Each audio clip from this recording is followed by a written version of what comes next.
Rallying in the 80s is the story of how a sport evolved through the first decade of a fledgling world championship, and also how cars and manufacturers changed as well. For example, the Ford Escort becoming the powerful Group B RS200. The Fiat Abarth in champion form as the decade began. The Lancia Delta, the champion car, as it ended. From the same stable, the Talbot Sunbeam Lotus, the Group B Peugeot 205. It was a decade that saw the four-wheel drive revolution, and it was a decade that saw familiar rally cars turn into the Group B monsters in the never-ending quest for power, speed and performance. But by the end of the 80s, familiar shapes had returned, and the emphasis was still on superb engineering and as much as ever on the craft, skill and courage of the men behind the wheel.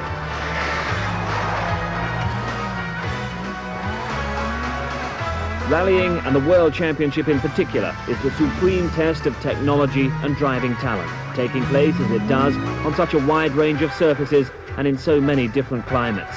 From snow and ice to high-speed tarmac, gravel stages that shred the tyres, and Britain's forest tracks on the RAC Rally. This is where it was all played out, and few sports have changed as much as rallying did in the 80s.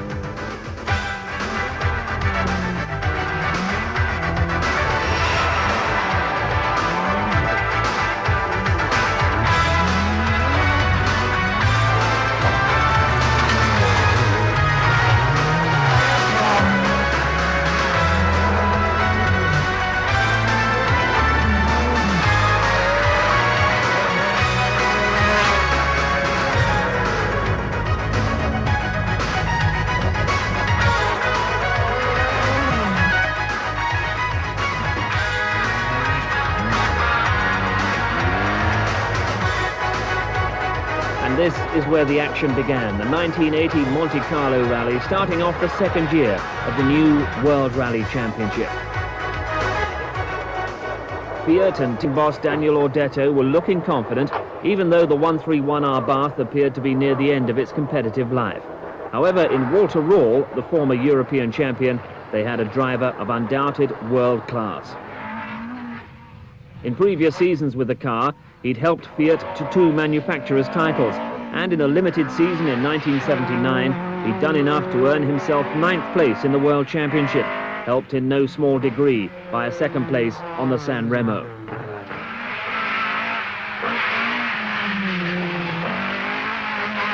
Alongside Röhrl for Fiat was Björn Waldegard, the man who the previous season had become the first ever world champion. And this is the champion style in the works Ford Escort RS.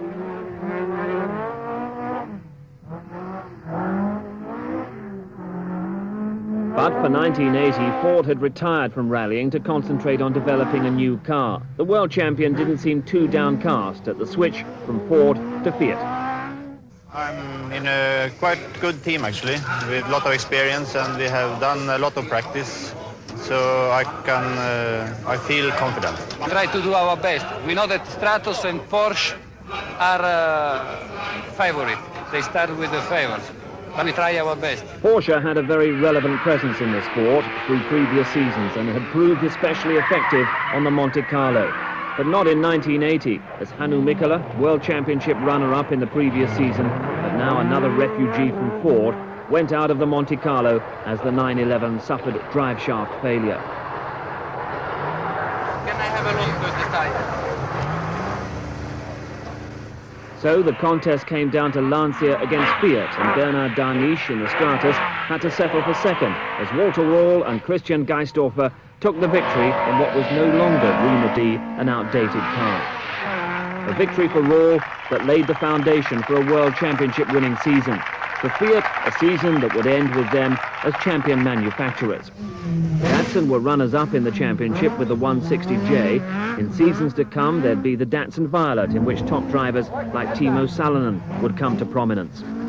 But new cars for the season, well, 1980 saw a big budget attempt at the championship by Mercedes, but the very heavy 450 SL never really fulfilled the hopes, especially on the endurance events, where it was expected to do well.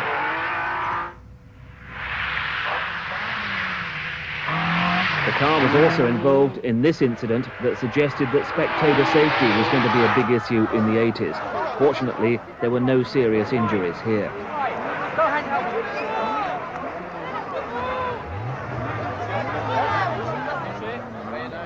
There was a very effective and very potent challenge from Opel, the team masterminded by Tony Ford, and the Ascona 400 promised much for the seasons to come, but delivered victory as early as the Swedish Rally in 1980, the car in the expert hands of Anders Kulang. But the Manufacturers' Championship in 1980 saw Fiat from Datsun, and Ford were third despite the withdrawal of the Works team. It was the efforts of privateers like London-based David Sutton who kept the Escort RS at the forefront. And Sutton had a great driver in Ari Vatanen. He'd come fifth in the 1979 World Championship and was clearly destined for great things. But in the previous seasons, Vatanen, the former steamroller driver from Tupovara in Finland, had been given his first big break by Stuart Turner at Ford and awarded him with British Championship success.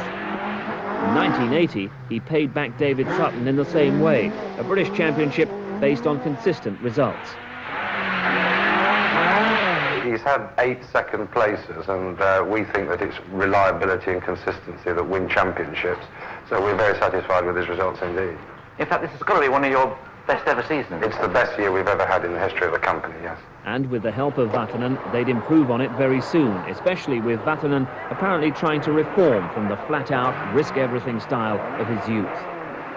Also helping to make David Sutton's team one of the most impressive organisations in the sport was the arrival of Hannu Mikkola, who was having a vagabond kind of 1980 season, switching between teams like Porsche, Mercedes, Toyota and Ford.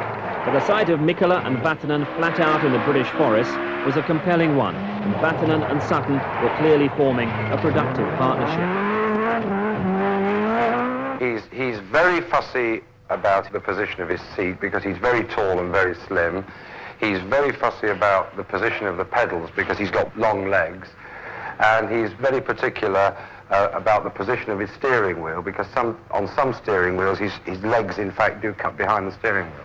The other leading ally in the Vatanen effort was in the co-driver's seat, Dave Richards. As the 80s progressed, he'd become a significant team manager in his own right. But on the 1980 Manx Rally, he was reading the pace notes. 70, flat right, 50, flat left. The numbers are all the distances, or approximate distances in metres, and then everything else is a basic description on left and right, a variable on left and right. So you've got sort of from minus left and hairpin left, which are the very tight corners, right the way through the scale to absolute left, which is absolutely flat out as it sounds. Absolute left, 150, flat left of a brow, 50 brow, 250, double caution, narrow medium left.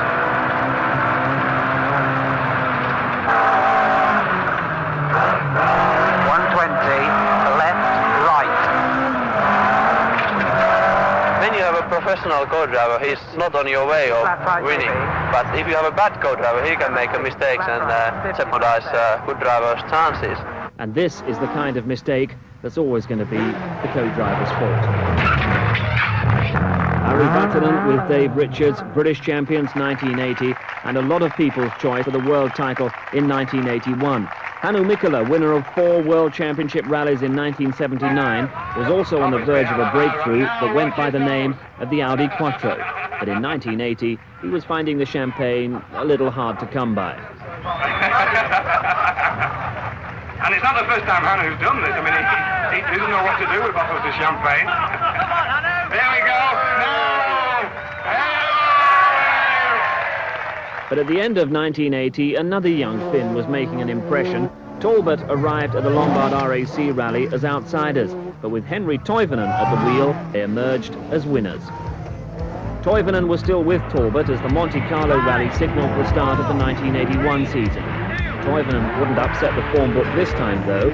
Instead, a popular victory was claimed by a Frenchman at the wheel of a French car.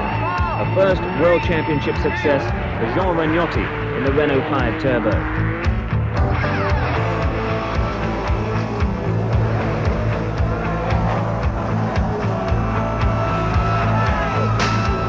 But perhaps the 1981 Monte Carlo will be best remembered for the arrival of the name Quattro. four-wheel drive revolution had begun, ushered in with 8 fastest times by Hannu Mikkola, after which he was quick to give a verdict. Every car is different to drive, and this one, I think it suits quite well my driving style, because I haven't been a driver who's driving very much sideways, and this car you are not allowed to drive so much sideways. It goes fastest when it's on a straight line. After that blistering start, Mikkola made a mistake and went off the road out of the rally, but the sport had been served notice that things were never going to be the same. If maximum traction was a factor, then the Quattro would be the car to beat, and that meant it was tailor-made for its second World Championship outing on the Swedish rally. And Hannu Mikkola delivered an overwhelming victory that signalled to the other teams that future rear-wheel drive plans would have to be revised. But maybe the revolution wasn't that total, because the car, a heavy and complex machine, was not suited to the tarmac quite so much, and there followed a string of indifferent, if not disastrous, results. In Portugal, Mikkola's car blew an engine after leading at half distance. In Corsica, both Mikkola and teammate Michel Mouton blew engines, and the 3 team cars were disqualified in Greece after technical infringements.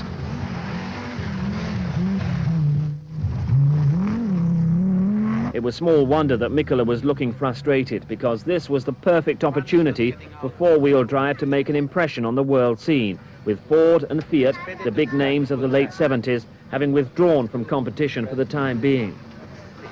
But after the mid-season despondency, the championship would end with four-wheel drive once again underlining its sporting potential. After the Thousand Lakes, victory would come at San Remo, and it was a very important success, because while the Swedish victory might have been written off as a special car for special conditions, there was no doubting the domination in the heat and dust of North Italy. It was Mikkola who set most of the fastest times, but Michel Mouton's consistent performance gave her the first ever win by a lady driver in a World Championship rally. And more was to come, as Mikkola won the RAC rally, with Mouton coming close to making it an Audi 1-2. But Audi didn't feature in the World Championship honours in 1981. Instead, it was Ari Vatanen who fulfilled all the promise of previous seasons to win in Greece, Brazil and Finland to claim his first World Drivers' Championship. It was Talbot who claimed the manufacturer's title, helped by the flamboyant style of Henri Toivonen and the more considered approach of Guy Freckelin. Talbot Datsun Ford was the manufacturer's order, but Vatanen and Toivonen, in drivers' terms, were the exciting future of rallying. But for Ford and Talbot, this was the last flourish of the old-style rally cars. The supercars and Group B were not far away.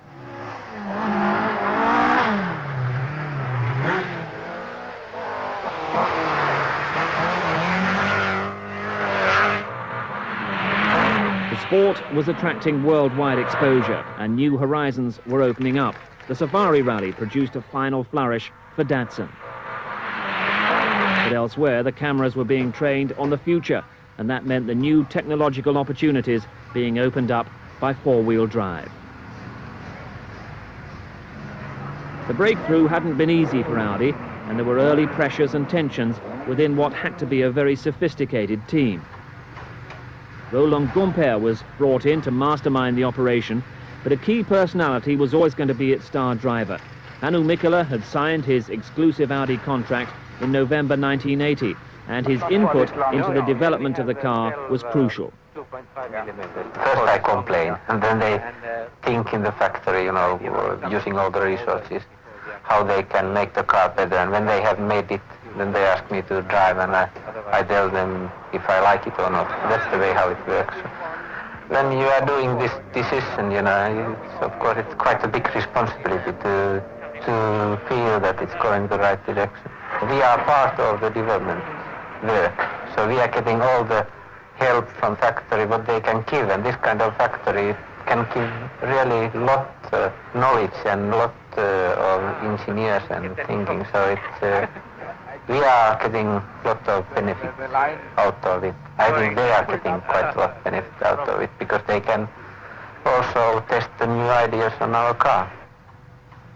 The other great success of Audi's first year of World Championship competition was Michel Mouton, brought from relative obscurity to forge a happy partnership with Mikkola. To be with Hannu is fantastic for me because first he's a gentleman and second he drives fantastic and I learn very much with him. More in technical point of view and he's really discreet, he's calm, he's every time open, you know, you can go to him and to speak. It's really, I am very pleased to be with him. For a woman, the problem is, I think, to reach the top, the problem is to fight against yourself. Because a woman is more sensitive.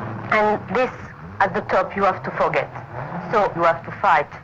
To say, no, not saying that you are too quick. You have to go more and more. And this is a man mentality.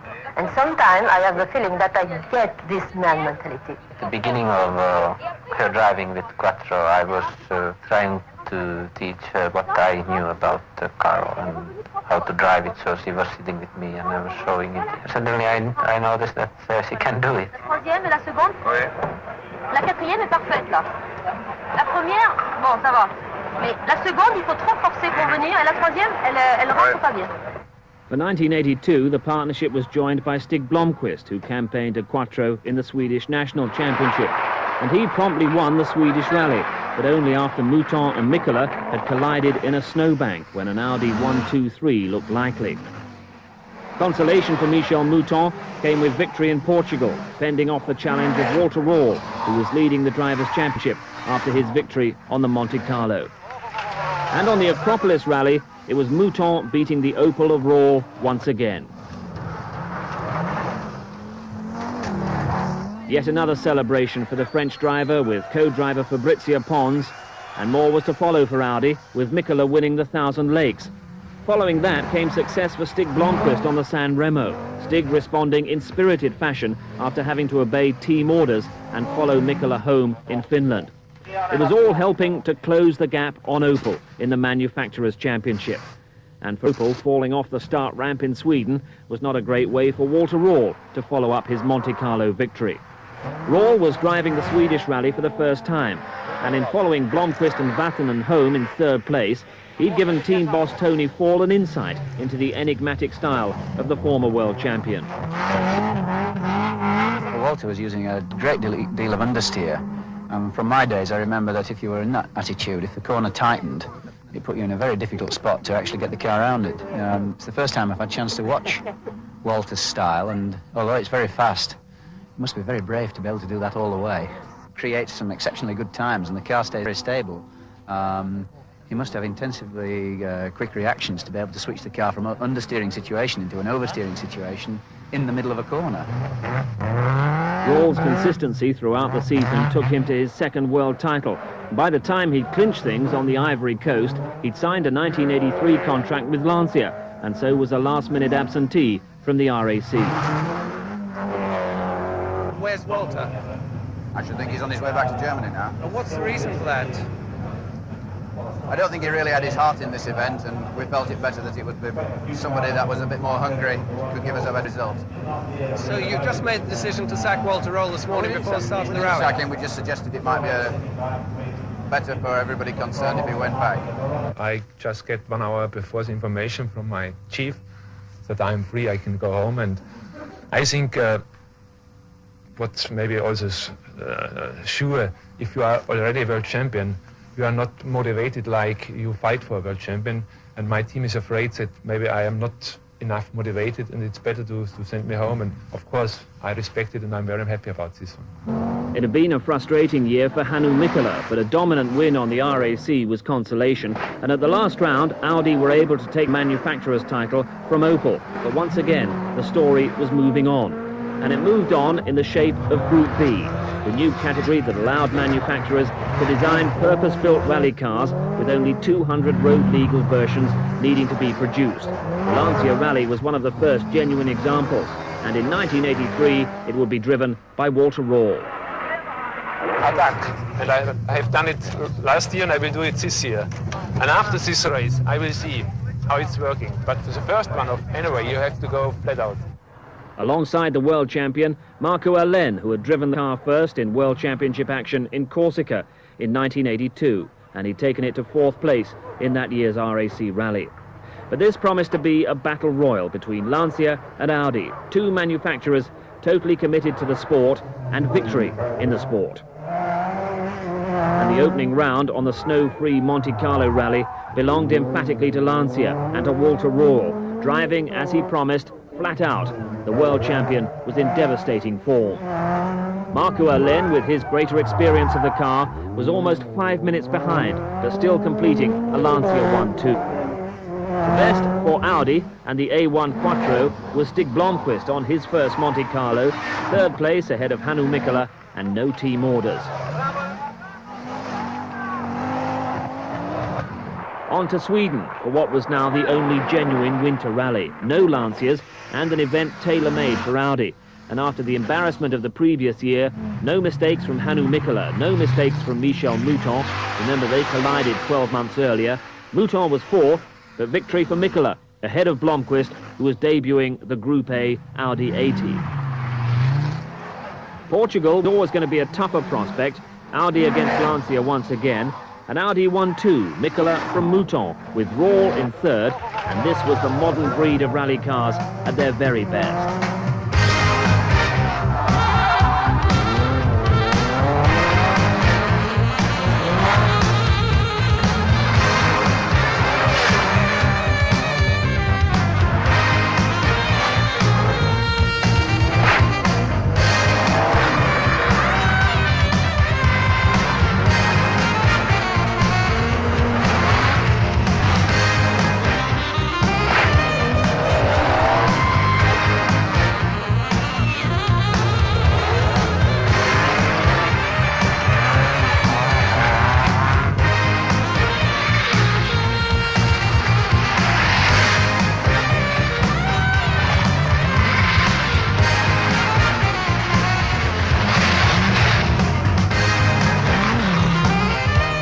By the time the championship reached the sunny shores of Corsica, things were looking good for Mikkola and Audi. Mikkola's second place on the Safari behind Vatanen gave him a 28-point lead in the championship. Mouton second, Vatanen third.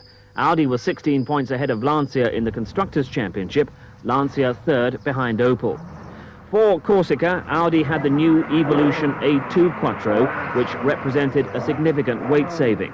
They tested diligently, though a Lancia success appeared inevitable. For Mikkola, it would be a troubled rally. He'd make a valiant attempt to match the Lancias, but it would all end with a broken rear suspension. A whole catalogue of problems for Michel Mouton led to her retirement. The strain of a rather uneven contest shows for Michel, who left it to Fabrizio Pons to sum up the latest crisis. It was not exactly one dangerous corner, nothing particular, but the car was understeer and we went out. Corsica was Lancia's finest hour. A year after its World Championship debut, the Lancia rally took the first 4 places, Alén winning from Röhrl. In Greece, it was Röhrl from Alén. Röhrl led the World Championship. In Finland, Mikkola has hit problems.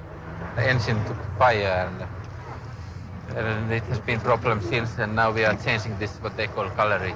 Let's hope they have time to change. Mikkola wearing the weary expression of a man who's already battled back to lead from 143rd position after an earlier transmission failure. But this is another setback, and from out on the stage, news of another fire for Michel Mouton. Can you still drive, Michel? Yes. Drive it into lake or somewhere, it will, you know, you can't do anything else. If I start and if it's turning again, I cannot stop the fire. Aha, you are stopped and the fire is stopped. Yes, sure, it was turning like hell, 3 kilometers after the start. Aha. Mikkola offers advice, but really he's in enough trouble himself, and it's about to get considerably worse when they try to start his car. He was joking and said, try to go to the lake, but First, I didn't know where was the lake, and secondly, I think I'd prefer to stop the car than to swim. What is this? Kind. Okay. But why it's like this? Mikkola sees that the fuel pressure is dropping and time is running out. It's going down. But... Nu är det kittet. Igen. Det är ingenting att... Har switchen är on där. Ja, de är on. No, out! Out. What is it now? Standing. How long time? 5 minutes. We are not out of time yet, but it's a long way to go. I don't know how you can smile. I don't know if I cry or smile. Mikola rode the problems, was fastest on 29 of the rally's 50 stages to produce one of his most famous victories and reclaim the World Championship lead. For Mikola on the San Remo, there came another engine fire, and this one was rather more terminal. Oh, we just tried to put it out, but it was too late, so whole car went. And Audi also got burned by Lancia, who claimed 4 of the first 5 places to give Lancia the constructors' title. The driver's title still lay between Alain and Roll for Lancia and Mikola for Audi. Our target is to win the championship, not to fight the 2 drivers of our team together. Okay, so they will go, I think, in the position they have now. That was how Lancia boss Cesare Fiorio announced that his men wouldn't be going to the RAC to contest the driver's title. Enough lira had been spent chasing the Audis already. They may well have caught one on the opening stage. Arne Hertz giving valuable support to the suspension of Mikola. Mikola followed Blomqvist home and was world champion. But then Walter Rall made the decision to switch from Lancia to Audi, an intriguing combination for the 1984 season. After last year, in my opinion, I was thinking maybe it's possible to win with a 2-wheel driven car. But in last year, I saw and I learned that it's no way to win without 4-wheel drive. If we remember my winnings in Acropolis in New Zealand, it was just luck. It was no way normally to beat the Audis, and they have been unlucky. That was the reason, and we should not forget it.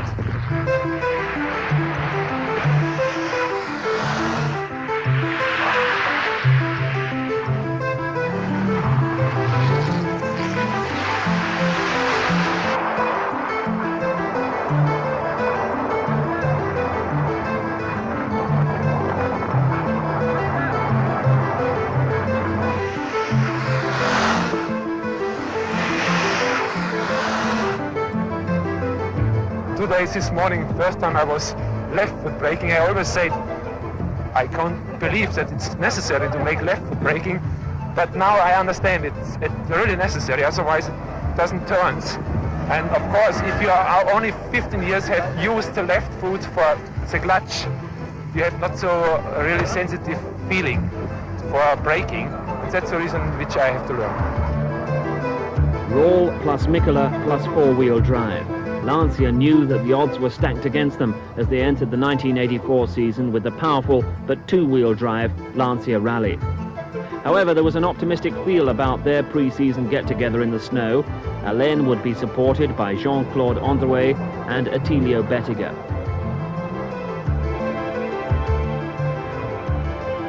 And as the trio put on their own Audi-style ice show, Alain pointed out the advances that had been made in the close season. Last year I have in 2-liter engine, now I have 2.1, and I have in 20-25 horsepower more, big compressor, and also I have in differential more longer. I have an average now 185 kilometers per hour, and last year I have only 164. And also I have in 20 kilo less in car, and much good power. You know, I have a good torque, and also up I have a good engine, and I am very happy with my engine.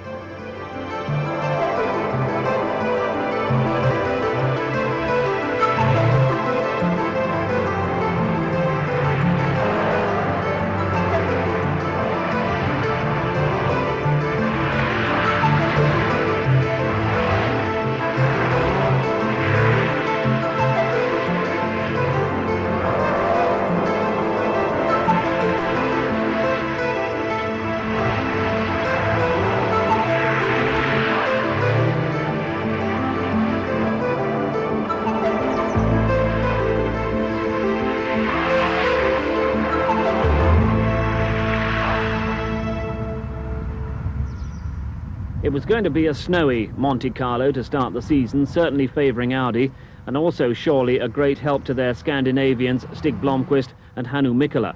Audi did score a 1-2, took all the major honours on the event, but it was Walter Rall who upset the predictions by claiming victory while still struggling to get used to 4-wheel drive. The best Lanciers were 5th and 6th. Audi had at last won the Monte Carlo, and with a German behind the wheel, he was proving himself to be the best driver in the sport. On the Swedish rally, Stig Blomqvist carried number 1 and finished number 1, heading another Audi 1-2-3 with Michel Mouton second, Per Eklund third. Stig's 7th victory on his home event. On to Portugal, victory for Hannu Mikkola. Marco Alen took second in the Lancia, but it was a dismal season for Lancia, and no one seemed capable of challenging the domination of Audi. That was until Corsica, when Ari Vatanen donned the colours of Peugeot to take the wheel of their new Group B challenger, the 205 Turbo 16, of which not a great deal was expected. Honestly, I don't think our cars should finish, because they are new, but I hope that before the cars start to have problems, they show how competitive they are. I must admire our team for getting everything ready. They have worked under extreme pressure the last few months. They have worked literally day and night to get cars ready and to get cars homologated, and I'm very happy to be here. We are here to get more experience, and regardless of our result on this one, we just try to do our best.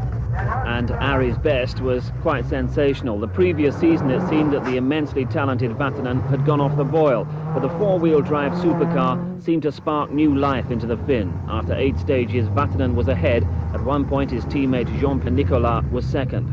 It mattered not that eventually Vatanen would crash 80 feet down a bank in a violent accident. A new chapter of Group B rallying was being written.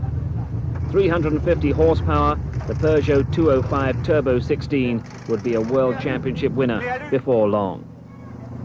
Making a less spectacular debut in Corsica, Audi's latest progression, the 20-valve shortened Quattro Sport, but even in the hands of Walter Rall, it was cumbersome, off the pace, and retired on stage 8.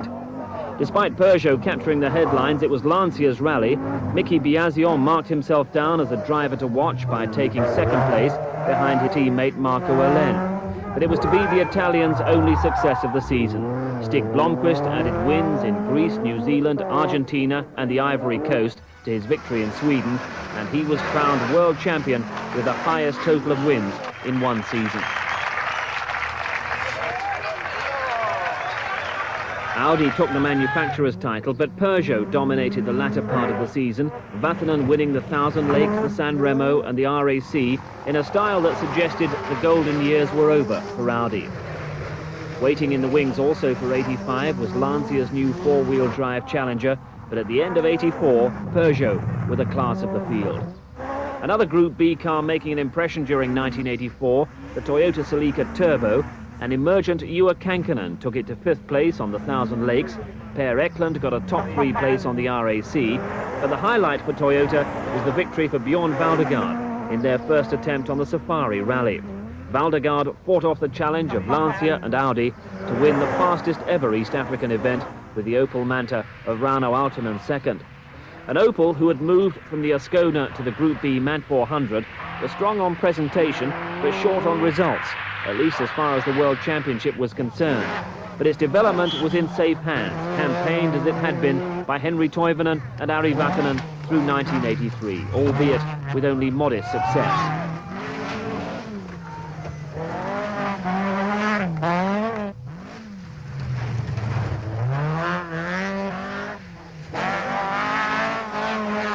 But the Manta in full flight was one of the most stirring sights on the World Championship scene, and in 1984 was among the most thrilling spectacles on the British Championship scene, where Jimmy McRae and Russell Brooks fought out a personal duel, fending off the occasional visits of Hannu Mikkola and Walter Rall.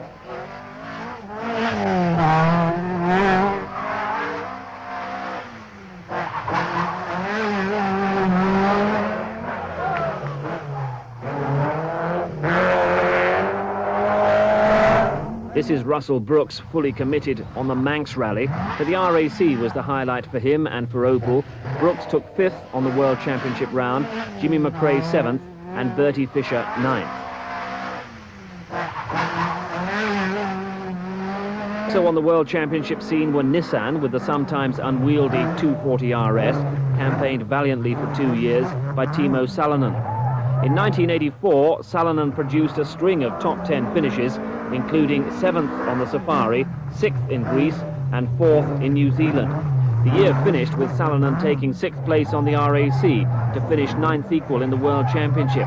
But for 85, Salonen would be off to Peugeot, where his undoubted talents would receive real reward.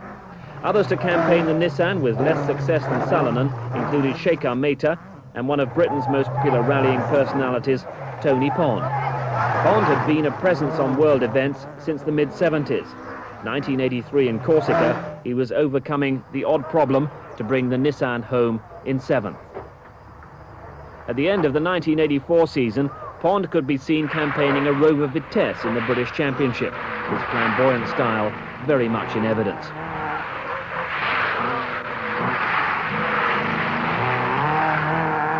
It was the start of what looked like a very productive relationship with Austin Rover, with Pond set to campaign the manufacturer's new Group B car in the seasons to come. Before all that, though, Pond had to overcome this moment of embarrassment on the opening stage of the 1984 RAC.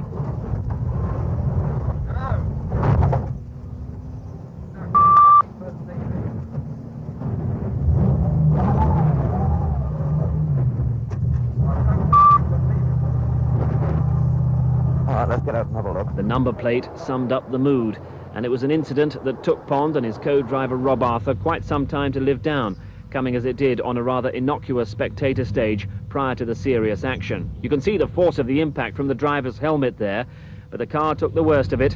Pond was out of the event, and Group A for him was almost over. Group B was beckoning.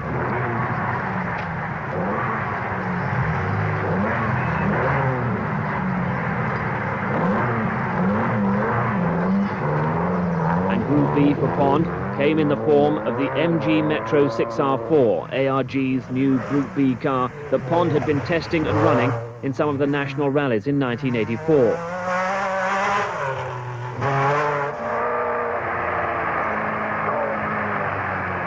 The traction and the stopping power of the car is unbelievable, and even the handling in the corners is not unlike a conventional car once you get it set up.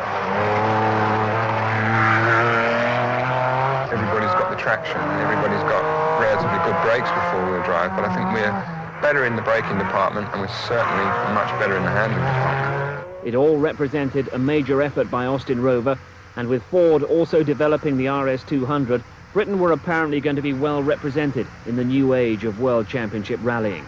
The 6R4, four-wheel drive, non-turbocharged, with that distinctive wing set well clear of the bodywork, Austin Rover would soon have completed the 200 units required for homologation into Group B, and they anticipated by the end of the 1985 season they'd be ready to take their place in a very high-powered competition. Also waiting in the wings, four-wheel drive for Lancia, the new Delta S4 to replace the aging, outclassed Lancia Rally. The last few weeks of the 1985 season promised much. But in the meantime, the task was to vainly try and halt the progress of the Peugeot 205 Turbo 16. As it turned out, an understrength Lancia could barely get Mickey Biasion into the top 10, although Walter Röhrl took third in the Audi Sport Quattro ahead of Salonen, but behind the all-conquering Vatanen. There was a more worrying factor. The crowds were bigger and more unruly than ever, lured by the dramatic performance of this new breed of car. Vatanen was having to try exceptionally hard after incurring an 8-minute penalty for checking into a time control early. He went off into the packed crowd here. No serious injuries, and Vatanen continued his spectacular fight back to victory, but there were increasing concerns for the safety of spectators and crews. Vatanen won in Sweden and then retired in Portugal, where Salonen claimed his first victory. But here in Corsica, Lancia was certainly under pressure to produce something. They were still rated as the fastest on asphalt. But this would be a last sad view of Attilio Bettiger. On one of the opening stages, he went off on a fast right-hander and was killed instantly.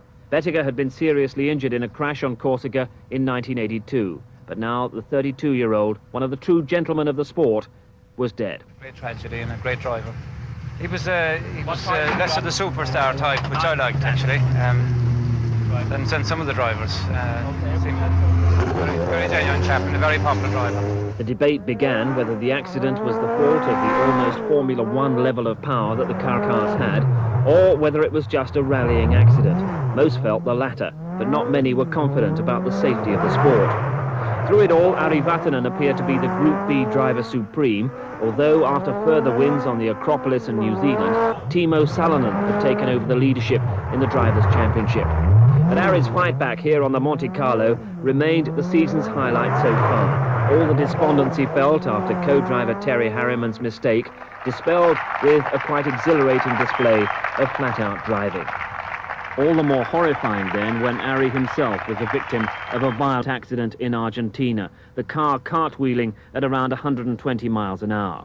Terry Harriman was able to lift himself from the wreckage, but Vatanen was gravely injured with a crushed chest, broken leg and fractured vertebrae.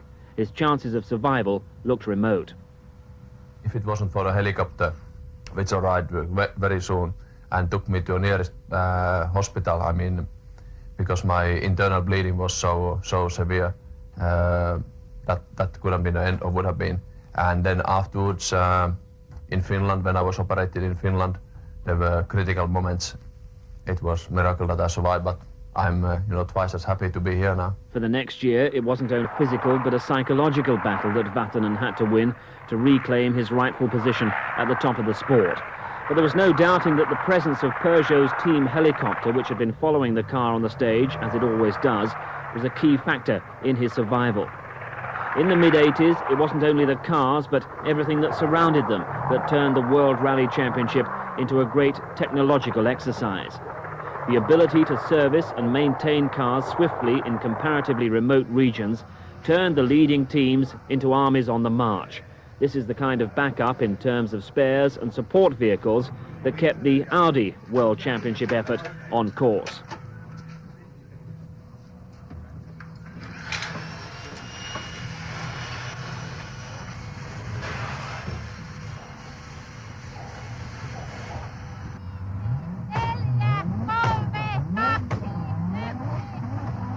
In Finland, on the Thousand Lakes Rally, Stig Blomqvist, second in the championship behind Salonen, had hopes of beating the Finns on their home ground. His Quattro spouting steam from the new water-cooled brakes that were having a tough job slowing the 1,200-kilogram car. Blomqvist was never able to get within striking distance of the eventual winner, the new world champion Timo Salonen, but he looked impressive nevertheless.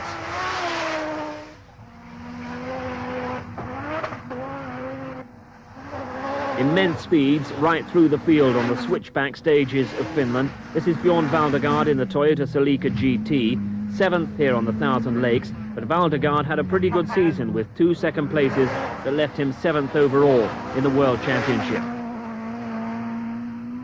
The new world champion, Timo Salonen, on his debut season for Peugeot. He won in Portugal, and then a run of 4 straight victories in mid-season gave him the title by a comfortable margin. Toivonen had missed most of the season with a neck injury after a heavy accident here in Finland. He's heading for another one.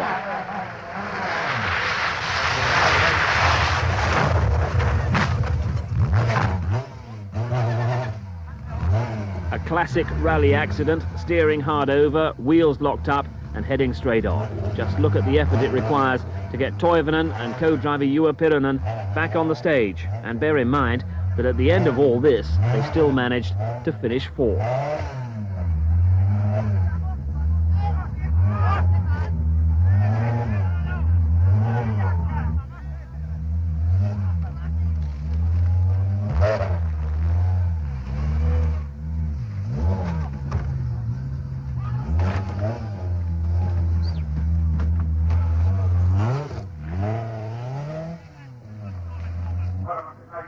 The world champion followed this victory up with 2nd place behind Walter Rall in San Remo, and Peugeot then prepared themselves for the new crop of Group B cars on the Lombard RAC. And these included MG Metro 6R4s, one car for Tony Pond, the other for Malcolm Wilson.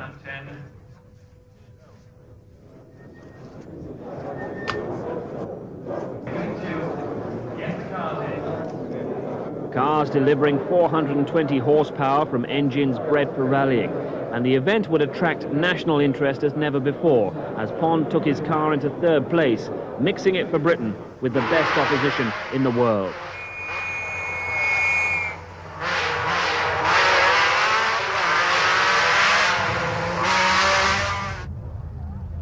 Also making its debut, the new four-wheel drive Lancia Delta S4, one each for Henri Toivonen and Marco Alén. It was the best entry of the season and produced a competition to really excite the biggest crowds for an international rally in Britain.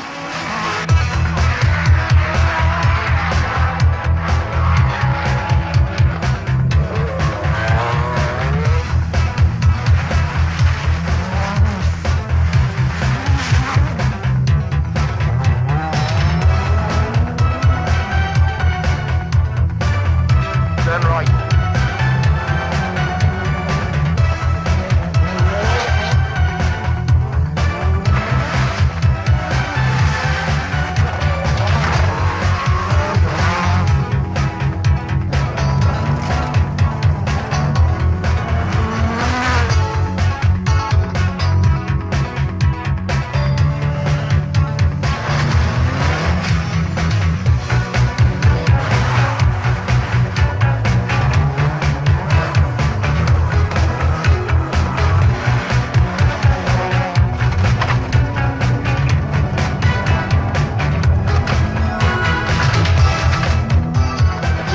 Drive from Tony Pond into third position behind the two Lancias were only really starting to pull away when the forest tracks became frozen.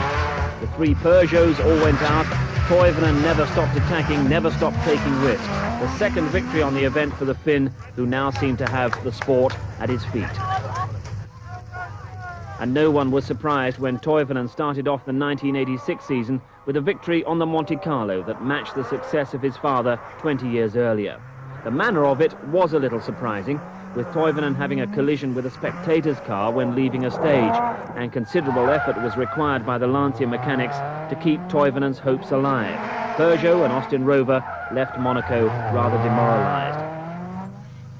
But back into the sport for the Swedish rally came Ford, back in the World Championship for the first time in years, with their stunning new car, the Group B RS200. After a battle against the clock to produce the 200 required for qualification, the team had spent sleepless nights making sure they were ready for Sweden. The cars would be in the hands of Kalle Grundle and the acknowledged master of the Swedish rally, Stig Blomqvist. The team that took the manufacturer's title in 1979, in the days of the Escort, had produced a very different-looking car. But Peter Ashcroft, competitions manager in '79, aimed to be a winner once more. Not an evolution car like everybody else is running. It's our basic Group B car, which we've made 200 of. We're fairly confident. We've done quite a lot of testing, and as you know, we got the homologation finally sorted on the 30th of January, and that has meant a lot of work for the Borum mechanics in getting the vans ready, the service vehicles ready, and getting the cars ready. We got the cars over here on Sunday. We've done a little bit of testing just to make sure they were all right, and we've been setting up gearboxes and spares and things like that. A British team, but no British driver. So why the decision to go with Grundle and Blomqvist? We chose Stig. He was obviously a world champion and one of the best there is, and Kalle to support him as the number two. But above all, we want winners, and I think with Scandinavians, we've got that. After the disappointment of Monte Carlo, this was an important test for the British manufacturers. In the opening stages, Stig Blomqvist showed early promise with the Ford, but early promise was all it became. Blomqvist was lying fourth after the opening series of stages, but early on the second day went out with a seized engine, leaving Ford hopes with Kalle Grundle. Juha Kankkunen had moved from Toyota to Peugeot in the close season. He'd opened with 5th place on the Monte Carlo and was going well here. Not quite as well as the early leader Salonen, who was no doubt stung by accusations that he hadn't been trying on the opening round. Austin Rover fielded Per Eklund with Malcolm Wilson, not an event they were overly optimistic about, and sure enough, it was to end in disappointment. Eklund went out after the first stage with engine problems, and now after 13 stages, it's Wilson in trouble as well, problems that would appear to be pretty fundamental. Frustration is starting to set in for Austin Rover, who apart from the excitement of the RAC, are seeing little return on their investment of money, time and expertise. And now time is running out for Malcolm Wilson.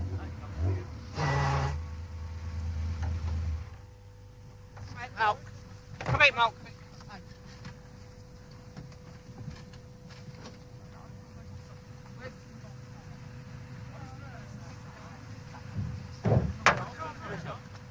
bolts for the slave cylinder? Did you put them back in?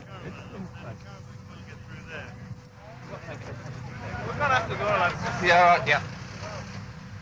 Can you go without the tunnel cover on? Wilson's rally was over, but it will be a splendid result for Juha Kankkunen, his first World Championship victory in Europe and one that set him up for a serious challenge on the title. Although there would be stern opposition from Marco Alén, who came second, and indeed Henri Toivonen, who led at one point until turbo failure. And all was not total despondency for Ford, who saw Kalle Grundle drive steadily into third after the earlier failure of Per Eklund. But the winner in Sweden, Juha Kankkunen. Monte Carlo, we were a little bit unlucky with the tires and then everything went well, but now everything seems to be working and Timo was incredible quick in the beginning, so I think in Portugal and when we get to gravel we have something to say also. Portugal was certainly an eagerly awaited event, but no one could have fully appreciated the story that would unfold. We were set for the most intriguing round of the championship, but in front of the sport's most excitable crowd. And the scenes at the first stage at Sintra confirmed the driver's worst fears. The Lancia of Marco Alén powers through a human tunnel of spectators. In similar fashion, Walter Röhrl, wanting to drive on the limit, but one mistake in the Audi would have certainly spelt disaster for the crowd a few feet away. Stig Blomqvist in the Ford RS200, and it was the similar car of Portuguese champion Joaquim Santos that was involved in the tragedy a few minutes later. Santos had come over the brow of a hill to find the road blocked by excited spectators. He had nowhere to go except to plough into the crowd. The eventual toll was 4 dead, 31 injured. The reaction was horror and anger. Ford boss Peter Ashcroft had no hesitation but to pull out of the rally, here breaking the news to Kalle Grundle. Withdraw, cars. Yeah, we're pulling out. I think 2 people have been killed and a lot injured. And my instructions from head office have warned me that I'm very sorry for you both because you don't like this rally. So bad feelings. I have bad feelings during the whole recce for this rally. I'm really sorry for you and the rest of the boys, the team and Stig, because you've all worked so hard and it was going to be pretty good. But I understand completely. As a mark of respect for people, and we've gone on record saying, that we were concerned about crowd control. We said it in our press conferences, and I think we've got to pull out. Yeah, okay. Okay. I understand. What have you told your drivers? I said that we've got to withdraw from the event. They're going to the next time control to hand in their cards. And I'm going to see the organisers now and withdraw the entry as far as we're concerned. We've said for a long time we're concerned about crowd control. We said it in our press conferences. And I'm afraid it's happened. There's been a terrible accident, and as a mark of respect for the people that have been killed and injured, then I think we've got to pull out. It was an RS200, it was a Ford Motor Company entry, and we're very, very sad about it. It was nothing, I don't think, Santos couldn't do anything about it. He went over a brow, the car was more or less airborne, it landed on the road, and there was just people blocking the road, simple as that. And he reacted and turned the wheel, and the car went into a slide because it's very, very slippery out there.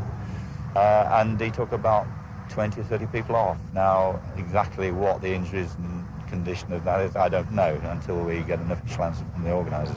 Sorry, it happened to happen to you. It had to happen to somebody. I'm sorry. Okay. No. That's right.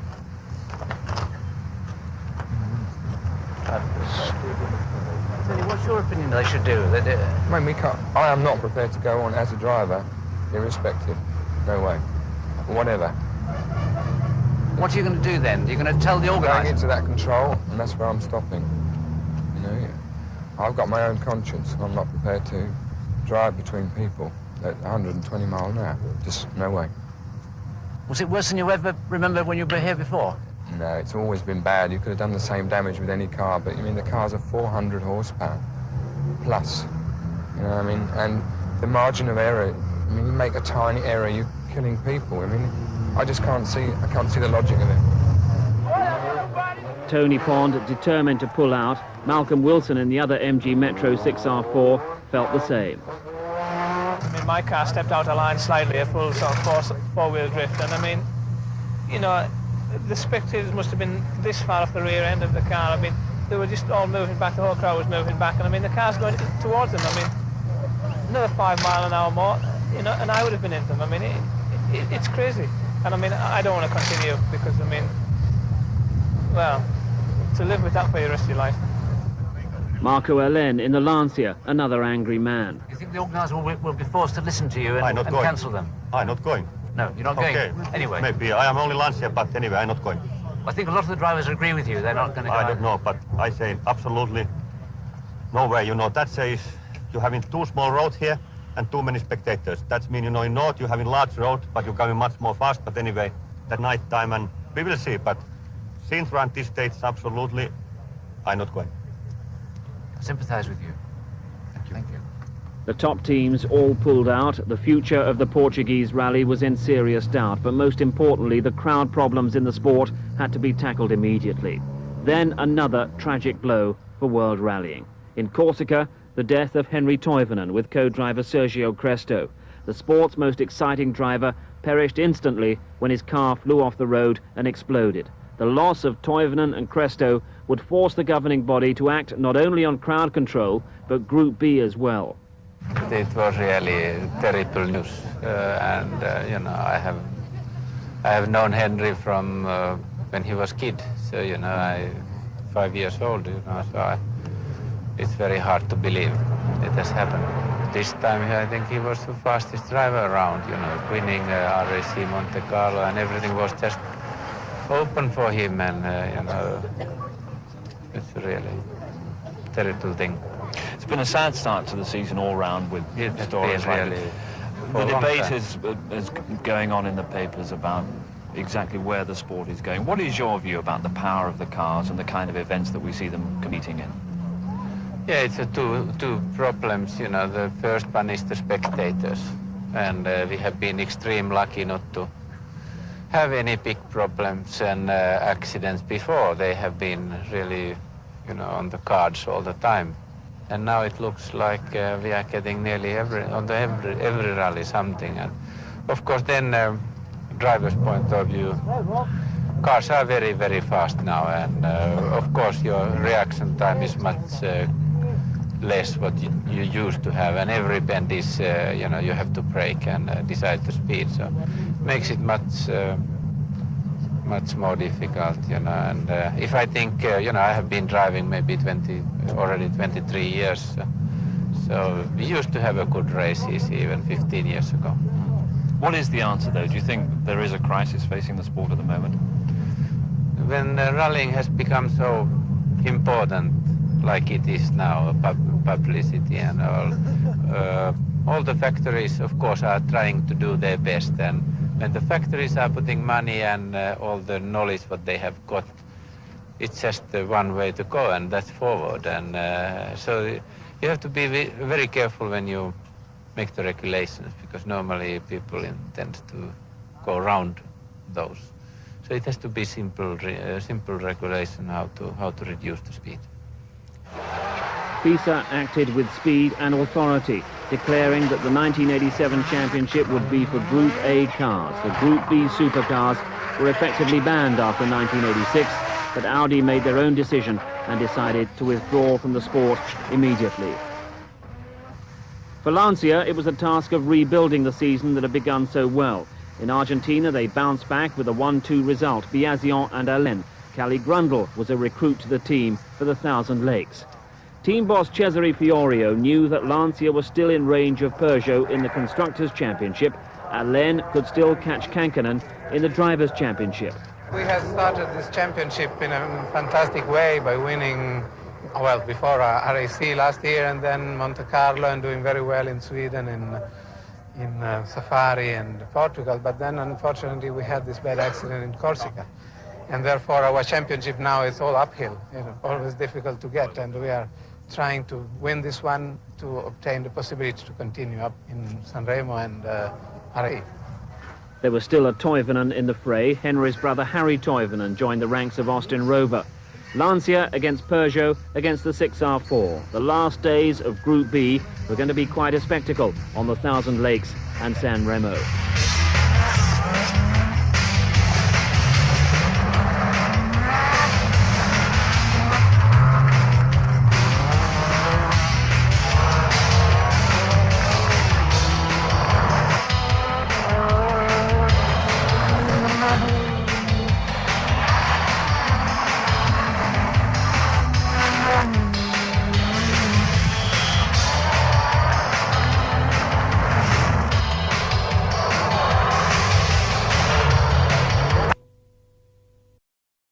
Lanciers, even if they were struggling to match the durability. And in Juha Kankkunen, they certainly had a driver who could live with the best. They weren't able to prevent Miki Biasion becoming the first Italian to win the title, though, or Marco Alén winning his 18th World Championship event in what was an epic 1,000 lakes. But they proved that the immediate future might not be all Lancia.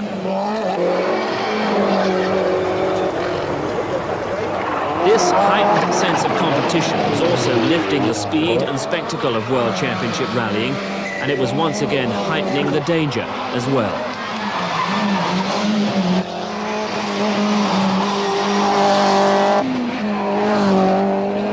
On the Monte Carlo rally of 1989, spectator control was chaotic. Alex Fiorio ploughed off a snowbank into the crowd, and 2 spectators were injured.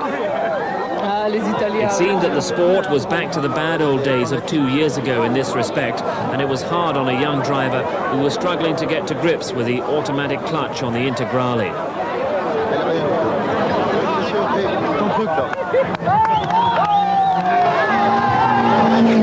Later in the event, though, Fiorio was involved in a more tragic and freakish accident. When his car left the road with a punctured left front tyre, just down the bank were Lars-Erik Torff and his former co-driver Bertil Rennfeldt, and both were killed, the kind of incident that will always be a hazard of the sport. Torff was a distinguished driver with a fine record on the African events, and his 3rd place on the Swedish rally the year before showed what he might have been capable of in years to come. The opening exchanges of the season, Biasion won the Monte Carlo and won also in Portugal, East Africa and Greece. Didier Auriol won in Corsica, and Lancia were in charge again. The challenge of Toyota having failed to materialise. After Greece, Biasion on left had a 30-point lead in the championship, and Toyota, despite Kankkunen and Carlos Sainz, were over 60 points adrift in the Constructors' Championship. The Acropolis rally had seemed suited to Toyota, with all their experience and success on the Safari, but the cars didn't appear strong enough, or when the opportunity arose, quick enough. All 4 entries retired. Mazda had started the season well with victory in Sweden, which was being run as the opening round. Ingvar Carlsson achieving a World Championship victory at the age of 41, but without any significant opposition from Lancia. Timo Salonen seemed to have the rally won, and he crashed into a snowbank. These had been lean years for the former champion, struggling to make an impression with Mazda after his good years with Peugeot. But the Thousand Lakes rally would provide a highlight, where Timo was joined in weighing up the problems of the Mazda by Hannu Mikkola. Problem is the engine size. You know, we haven't got the same power than them, but certainly handling is same class than their car. Also in Finland, Ari Vatanen with the Mitsubishi Galant. 4-wheel steering on the Galant. Vatanen perhaps exaggerating the heaviness of it when he gave the car its debut on the previous year's RAC. But on the Super Special of the 1989 Acropolis, Vatanen was joint fastest, so a 4-wheel steering car had at least led a World Championship rally. And there'd be another Galant for Michael Eriksson on the Thousand Lakes. I'm very hopeful for this rally. I have a good feeling for the new Mitsubishi, and well, I can't tell you so much more. Its handle is very predictable. Because it's big and slightly heavy, but the good side of that is that it's very stable and doesn't make any nasty moves suddenly. And what an event the Thousand Lakes turned out to be. Right on the pace were Mitsubishi, Mazda and Toyota. And though they were quick, the Lanciers were getting beaten.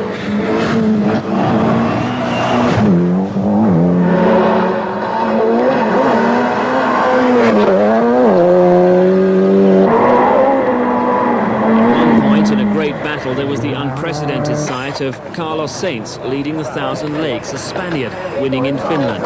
As you can see, it all became a little too much for the man from Madrid.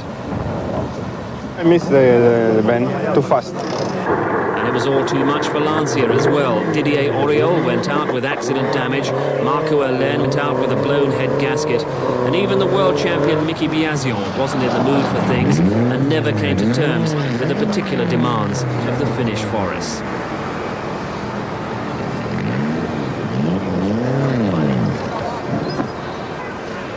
which left the unlikely combination of Mitsubishi and Mazda. Vatanen had disappeared with a blown engine after 20 stages, so it was Michael Eriksson, on loan from Lancia, who took the victory. Eriksson ahead of Timo Salonen in the Mazda, the former world champion with his best result of the season. On the San Remo, Lancia hit back with their latest progression, the 16-valve Integrale, and in the hands of Didier Auriol, it made quite an impression.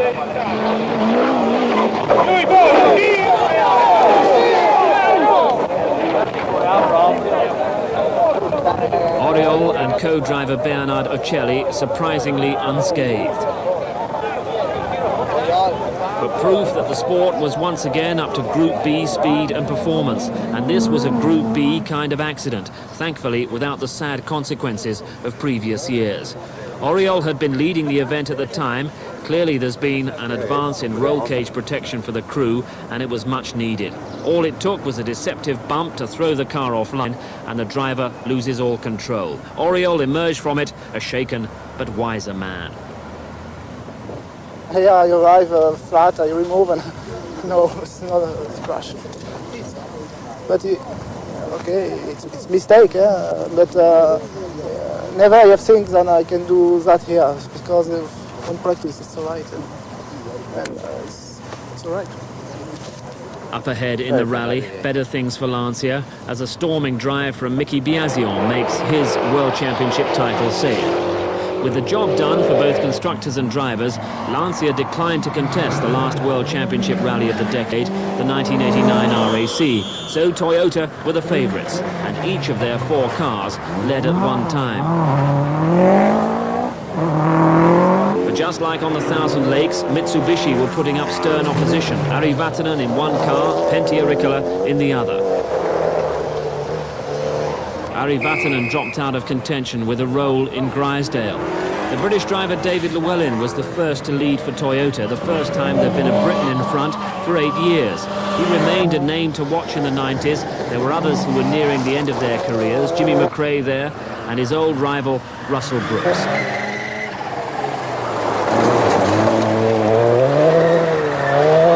Wilson has always been among the fastest and most talented of the domestic drivers, and proved it on the RAC with a 10th place finish, the top British driver. In the 80s, Ari Vatanen has had to recover from worse dents and greater setbacks than this, hence the amusement of Timo Salonen. Ask what happened, how car is so bad looking. It's like your car normally, Timo. No, I never see so bad car. I just cut the corner, Timo. I should not cut the corners. I learned it from you. And there was a tree stump in the ground. I think so. Back to driving school, I think so. Seriously, Ari, what happened this No, exactly. I just cut the corner on the first Grisdale. Not much, but there was a tree stump in the grass, and it just launched it over immediately. Front wheel was bent, but that's all. They're all aligned now. Vatanen bowing out of the 80s in style, but his teammate was going to have his greatest success with this final fling of the decade. Pentti Ricola, 44 years old, contested his first RAC 16 years earlier. Now living in Britain and almost an adopted British driver, he was going to provide the big crowds on the final day the closest they'd get to a British success. Carlos Sainz led into the final series of stages by barely 30 seconds. In theory, he could hold a Ricola off, but a broken prop shaft put paid to his dreams of success on the RAC. So a World Championship victory at last for the man who'd been trying for 17 years. Ricola had begun with a Ford Escort in World Championship events. The supercars had come and gone, Group B had come and gone, and now he'd made it. And the venue for the first low-key celebration was a motorway service area just off the M1. And across the car park, Toyota and Carlos Sainz were trying to come to terms with yet another big disappointment. We were trying maximum, absolutely. Which is all you could ask. Carlos Sainz allowed himself a glance across the car park to the final winners of the decade. Ronan McNamee, Pentti Ricola and the Mitsubishi Galant, a car that lived up to expectations. Fantastic all the way through, and it's just an incredible enjoyment when you drive a car which does what you want to do it, and unbelievable feeling. And Ronan McNamee. And that is World Championship rallying in the 80s. It was high speed, high tech, but always with room for the human touch.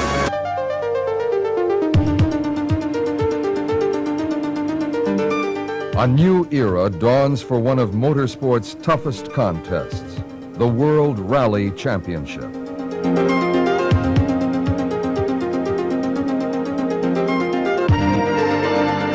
The greatest crews in the world will battle out the title chase across 4 continents in a fierce competition which will take them from the sun-baked roads of Africa to the icy forest tracks of Sweden.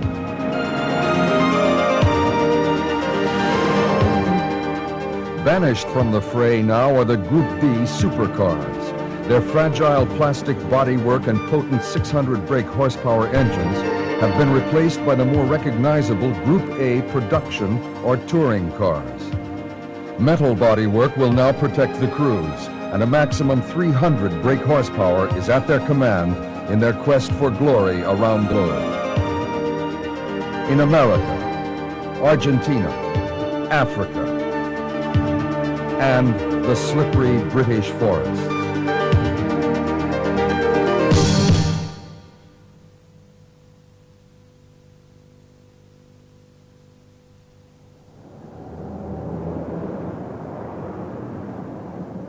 A sun-soaked Monte Carlo, playground of the rich and famous, hosts the all-important opening round of the 1987 series. Just 6 brief weeks have passed since Marlboro's Juha Kankkunen won the 1986 world title. Now Kankkunen takes up the cudgels for his new team, Lancia. The dashing young Finn has never won the historic Monte, nor has his teammate, the talented and determined little Mickey Biasion. And Biasion would dearly love 1987 to be the year when he becomes the first Italian ever to win the coveted Drivers' Championship.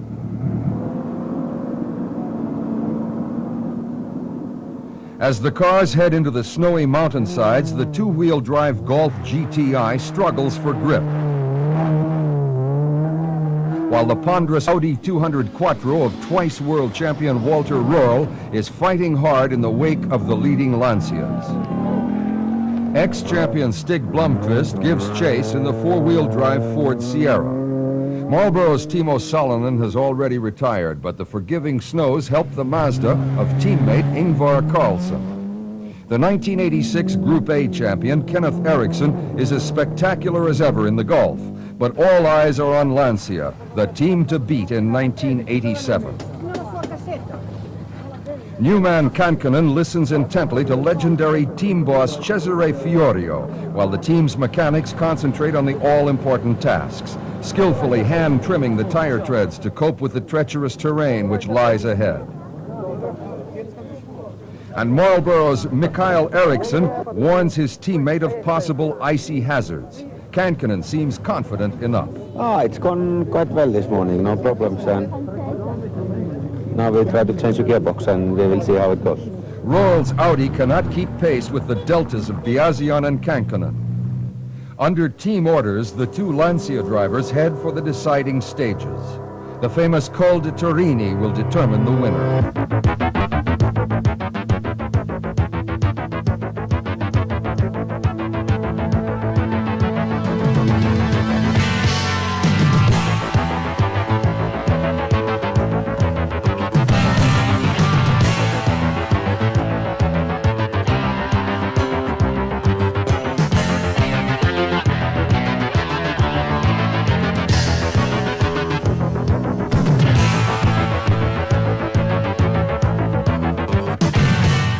Biasion is smooth and swift, and reigning champion Kankkunen shows just how determined he is to hold on to his title.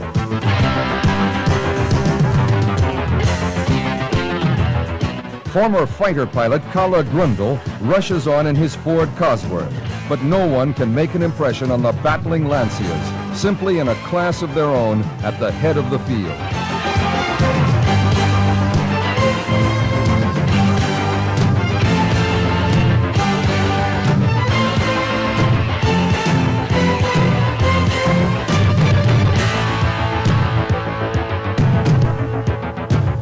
Finally, it is Biazian who takes the honors. His first ever Monte Carlo victory and his second World Championship win with co-driver Tiziano Siviero. From the French Riviera, the teams head north to Scandinavia and the picturesque pine forests of central Sweden.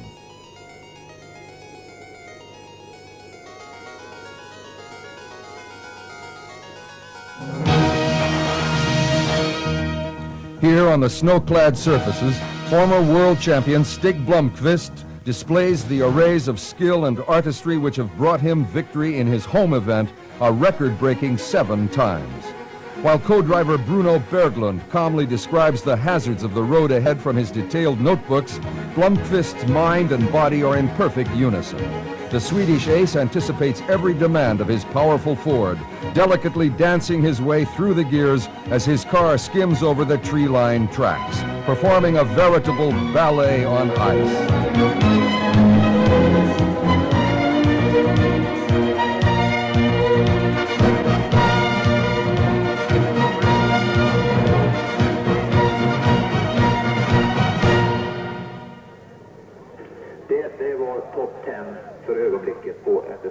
This year it is Marlboro's 1985 world champion Timo Salonen who excels in Sweden for his new team in the four-wheel drive Mazda.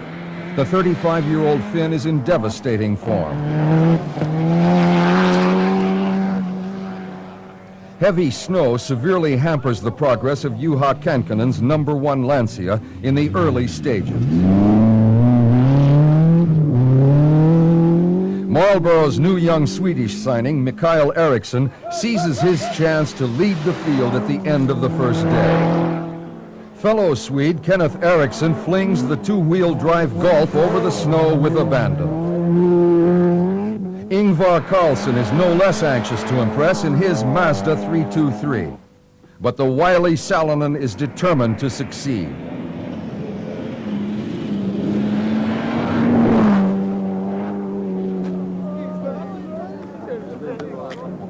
Young Mikael's dreams of victory evaporate after a time-consuming spin. Markku Alén has not had a happy rally, off the pace in Lancia #4. Sweden's Lars-Erik Torp, on sabbatical from Toyota, seems out of touch in his private Audi.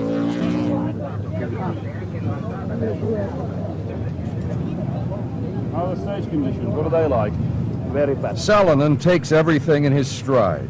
As the Mazda mechanics carry out routine service, it is Timo who is very much the man in control. I think so. We must go. We must go time control.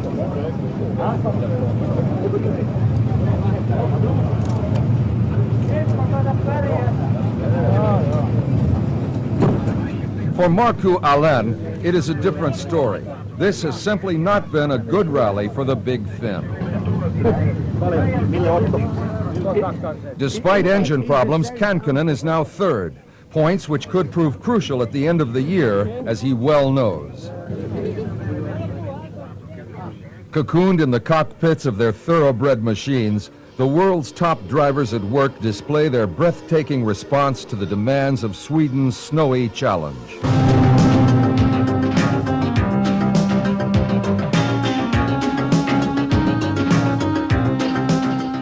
In tight-lipped concentration, they tackle nature's toughest conditions with a contemptuous ease. 4 or two-wheel drive, it doesn't really seem to matter to these incredible men in their flying machines.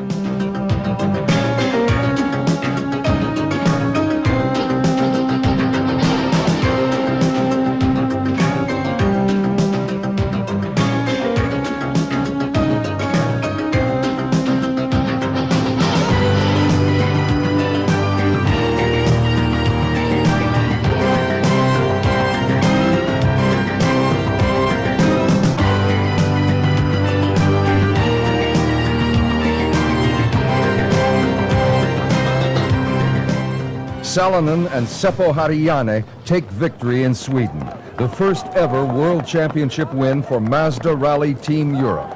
Mikael Eriksson is a worthy second, and third-placed Kankkonen moves ahead in the drivers' table.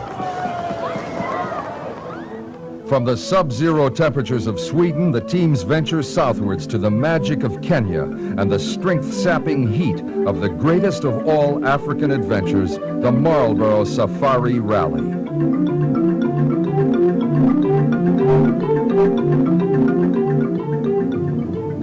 Kings of Africa, Toyota Team Europe, defend their title with the pristine new Supra, and three-time Safari winner Bjorn Valdegaard heads the attack. But Audi are back, with the ever-popular Hannu Mikkola seeking his second Safari win, and the first for a four-wheel drive car. The mercurial Kenneth Eriksson is there too, to threaten his peers in the speedy Golf GTI. Valdegaard's three Safari triumphs cover a decade, with victories in 1977, 1984, and 1986. While Mikkola's first win came way back in 1972 for Ford. Ford are back in Kenya in 1987, but the luckless Stig Blomqvist never really challenges the front runners, despite all his efforts. Sweden's Kenneth Eriksson underlines his potential in the Golf. But the real battle for the lead between old rivals Valdegaard and Mikkola rages through the splendors of the Kenyan countryside.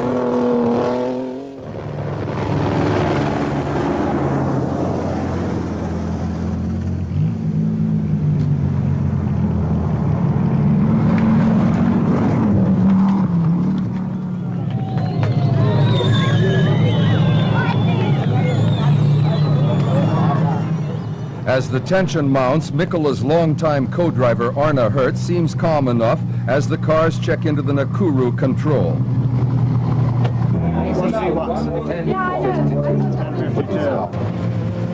Peter Diekman knows that he and Eriksson still pose a threat to the front runners. Mikkola is philosophical.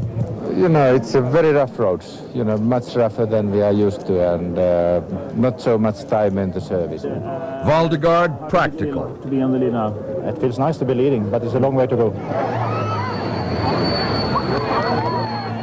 And veteran Rauno Aaltonen will never give up that elusive chase for Safari success, which has spanned more than 2 decades, as he pushes on in the Opel Kadett GSI. The old fox of African rallying, Valdegaard, and Mikkola continue to dispute the lead.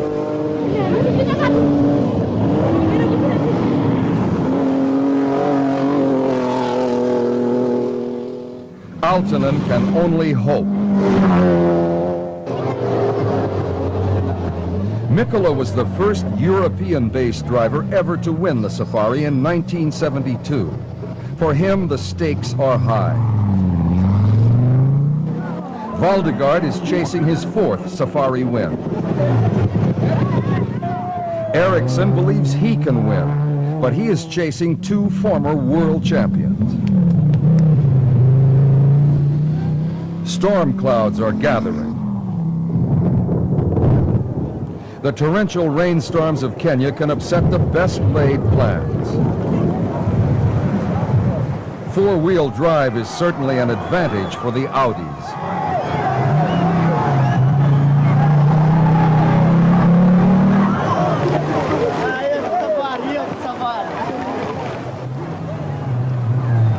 Valdegaard's engine gives up, and Eriksson's brave fight also comes to an end. As Kilimanjaro looks